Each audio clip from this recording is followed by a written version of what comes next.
Hola y bienvenidos. Hoy vamos a sumergirnos en la historia de una criatura que, parece vivir en una escala de tiempo completamente diferente a la nuestra. Totalmente. Hablamos del vertebrado más longevo que conocemos, el tiburón de Groenlandia, un animal que puede superar los 400 años. Es que es una cifra que cuesta hasta imaginar. A ver, para que nos hagamos una idea, el ejemplar más viejo que han estudiado podría haber nacido cuando Miguel Ángel estaba, dándole los últimos retoques al David. O cuando Shakespeare escribía El Rey Lear. Es una locura pensar en ello. Exacto. Y es que rompe todos nuestros esquemas sobre lo que significa envejecer. Y esa es un poco la misión de hoy. Vamos a analizar a fondo la biología de este gigante enigmático para intentar descifrar los secretos de su longevidad. Y tenemos buenas fuentes para ello. Sí, tenemos un buen arsenal, desde el estudio clave que se publicó en Science, que fue el que reveló su edad, hasta análisis genómicos súper recientes que están empezando a leer su libro de instrucciones biológico. Al final lo que queremos entender es lo que parece casi imposible. ¿Cómo se las arregla un ser vivo para durar siglos? Porque tiene que haber un truco, o varios. Claro. ¿Qué adaptaciones, desde su metabolismo de perezoso cósmico hasta su ADN, explican esta proeza de la naturaleza? Pues vamos a desgranarlo. Vamos a ello. Vale, empecemos por el principio. ¿Quién es este Matusalén de los mares? El tiburón de Groenlandia, Somniosus microcephalus. Ajá. Es uno de los tiburones carnívoros más grandes que existen. Puede medir más de 6 metros y pesar 1 tonelada. Un bicho considerable, y es de la familia de los Somniosidae, que de hecho la gente los llama tiburones durmientes. Y vamos, que el nombre le viene al pelo. Totalmente. Su nombre científico viene del latín somnus, sueño, y es que todo en él es lento, perezoso. Claro.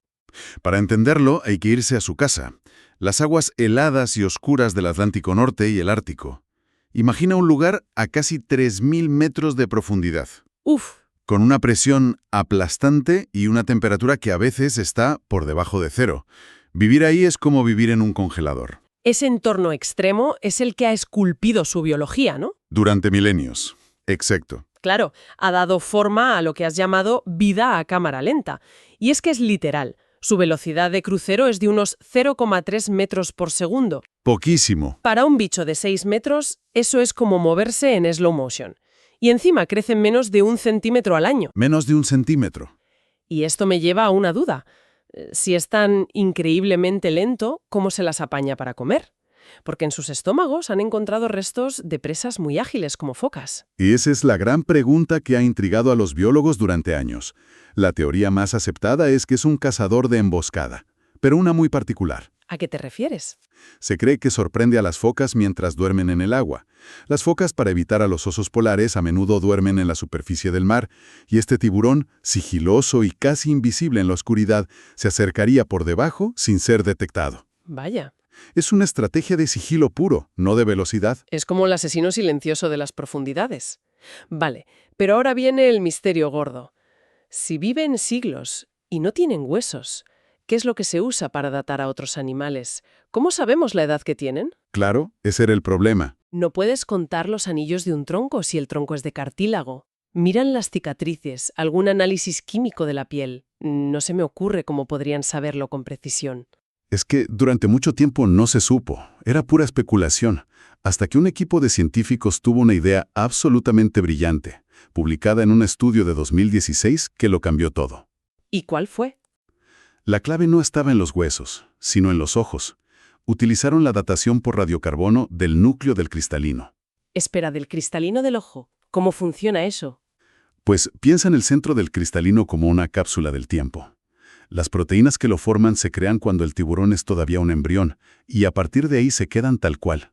¿No se regeneran? No, metabólicamente inertes para el resto de su vida.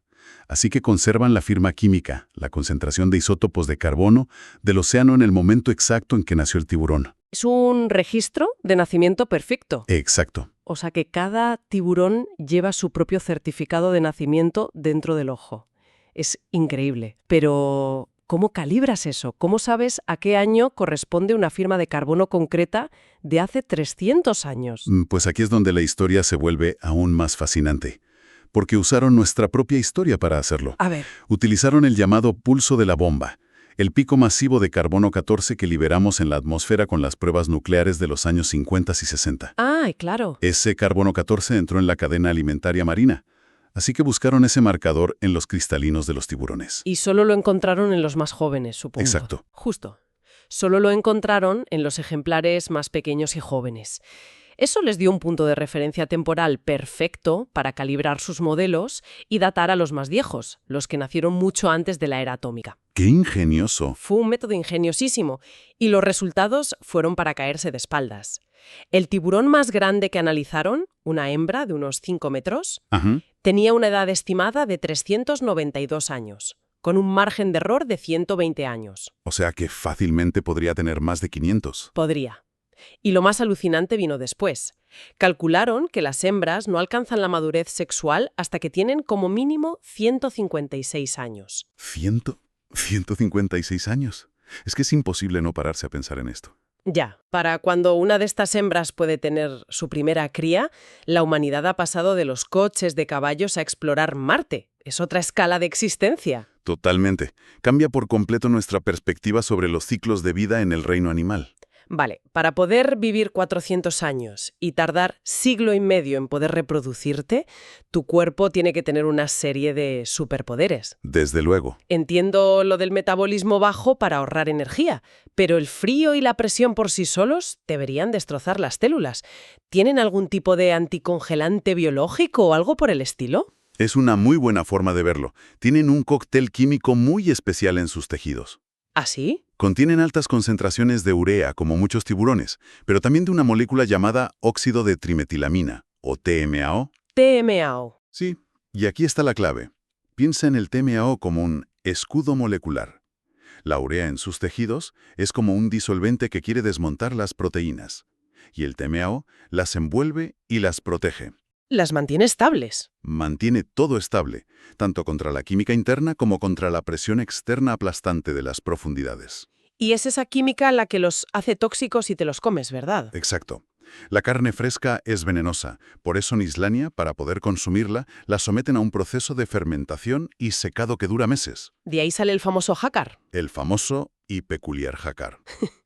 que por lo que he oído es uno de esos platos que se admira más por la valentía de quien lo come que por su sabor, ¿no?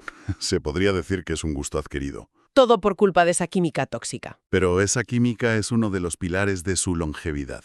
Y el otro pilar, que es donde la cosa se pone aún más interesante, está en su genética. Claro, la fisiología a cámara lenta tiene sentido, pero para que todo ese sistema no se degrade durante 400 años, la clave tiene que estar en el código fuente, en su ADN. Ahí es donde están los secretos más profundos. Exacto. Me imagino. Y lo primero que sorprende es el tamaño de su genoma. Es gigantesco. Tiene unos 6.450 millones de pares de bases, más del doble que el genoma humano. Más del doble. Pero lo más loco es su composición. Más del 70% de su genoma está formado por secuencias repetitivas y lo que se conoce como elementos transponibles o genes saltarines. Espera un momento. ¿Me estás diciendo que tener el genoma lleno de lo que básicamente son virus genéticos, fragmentos de ADN que saltan de un sitio a otro, es bueno para ellos? Suena raro, ¿eh? Por lo que yo sé, esos genes saltarines suelen ser una fuente de mutaciones, de inestabilidad, de enfermedades como el cáncer. Suena a una receta para el desastre. Suena totalmente contraintuitivo, ¿verdad? Y ahí está lo fascinante. La hipótesis es que el tiburón de Groenlandia no solo ha logrado domesticar a estos elementos, sino que podría haberlos puesto a trabajar a su favor. ¿Cómo? Un análisis genómico reciente encontró que tiene 81 familias de genes que están duplicadas en comparación con otros tiburones de vida más corta. 81. Y al ver qué hacen esos genes, vieron que están especializados en una tarea muy concreta, la reparación de roturas de doble cadena del ADN. A ver, explícame eso. ¿Por qué es tan importante ese tipo de reparación en concreto? Imagina que el ADN es el manual de instrucciones de una célula. Con el tiempo aparecen erratas, mutaciones. Pero las roturas de doble cadena son como si te arrancaran una página entera del manual. Un daño catastrófico. Exacto. La mayoría de los organismos, incluidos nosotros, nos volvemos peores reparando este tipo de daño con la edad. El tiburón de Groenlandia, en cambio, parece tener un equipo de bibliotecarios genéticos de élite que funciona a pleno rendimiento durante siglos. Vuelve a pegar las páginas sin perder información. Y manteniendo la integridad del genoma intacta. Justo. Entendido. Y eso nos lleva directamente a la otra gran cuestión de la longevidad, el cáncer. Para un animal tan grande y que vive tanto, el riesgo de que una célula se vuelva tumoral debería ser altísimo. Es la famosa paradoja de Peto, justo. Y aquí la clave parece estar en un gen que muchos conocen, el TP53, apodado el guardián del genoma, por su papel crucial en la supresión de tumores. Sí. Otros animales grandes y longevos, como los elefantes, han solucionado esto teniendo un montón de copias de este gen. Tienen como un ejército de guardianes. Vale. Pero el tiburón de Groenlandia solo tiene una copia. ¿Solo una? Solo una. O sea que, a diferencia de los elefantes, que apuestan por tener un ejército de guardianes, el tiburón tiene un solo superguardián. Exactamente. Y ese superguardián tiene algo especial. Su única copia del gen TP53 posee una inserción estructural, un trozo extra de código, que no se ha visto en ninguna otra especie. ¿Y qué hace esa inserción? Se cree que esta modificación única podría potenciar su función, haciéndolo extremadamente eficiente en la reparación del ADN y en la eliminación de células potencialmente cancerosas. Es una estrategia evolutiva completamente diferente. Y por lo que parece, increíblemente eficaz. Es una maravilla de la biología. Pero todo esto, esta vida a un ritmo geológico, con una madurez que tarda 150 años en llegar, me hace pensar que deben ser frágiles, muy frágiles ante cualquier cambio brusco. Es la gran paradoja de su existencia. Su estrategia de vida ha sido un éxito rotundo durante milenios en un entorno ártico profundo que era muy estable. Claro. Pero es una estrategia terriblemente ineficaz para resistir las presiones del mundo moderno. Para complicarlo todo aún más, se estima que su periodo de gestación dura entre 8 y 18 años. ¿18 años? Es, con diferencia, el más largo de todos los vertebrados. 18 años de gestación. Es increíble. ¿Y cuáles son esas presiones modernas? Sé que están catalogados como vulnerables en la lista roja. Pues históricamente la gran amenaza fue la pesca directa. Se cazaban por miles para obtener el aceite de su hígalo, que se usaba como lubricante industrial. Para las lámparas y eso. Y para las lámparas, antes de la era del petróleo. Hoy, esa pesca ha cesado, pero la amenaza principal es la captura accidental, el bycatch. Se quedan atrapados. Quedan atrapados en las redes de las pesquerías comerciales que buscan fletán de Groenlandia o camarón nórdico. Y supongo que el cambio climático tampoco ayuda, ¿no? En absoluto. El calentamiento global es una doble amenaza para ellos. Por un lado, el retroceso del hielo ártico reduce su hábitat preferido. Ya. Por otro, abre nuevas rutas de navegación y permite que la pesca industrial llegue a zonas que antes eran inaccesibles, aumentando el riesgo. Claro. Y hay un último factor.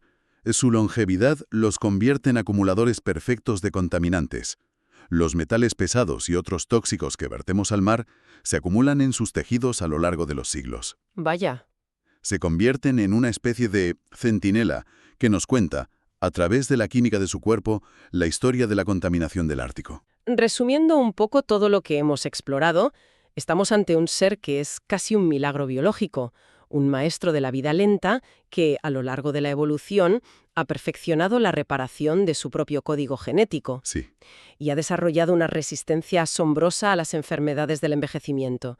Es como si fuera una biblioteca viviente con los secretos de la longevidad. Sin duda. Desafía todo lo que creíamos saber sobre los límites del envejecimiento en los vertebrados. Pero, como decías, la ironía es trágica. ¿Cuál? Los mismos rasgos que le permiten vivir durante siglos, ese crecimiento glacial, esa madurez tardía, esa gestación interminable, son precisamente los que lo convierten en una de las especies más vulnerables a los cambios tan rápidos que nosotros hemos provocado en el planeta. Es evidente que estudiar su genoma abre puertas increíbles para la investigación biomédica, para entender el envejecimiento o prevenir enfermedades en humanos. Por supuesto. Pero esto nos deja con una reflexión final. Mientras buscamos en el tiburón de Groenlandia los secretos para alargar nuestra propia vida, ¿no es una contradicción profunda y terrible que nuestra propia actividad esté poniendo en peligro la existencia misma de la criatura que posee esas claves? Quizás el primer paso para aprender de su longevidad sea asegurar que, para empezar, tenga un futuro.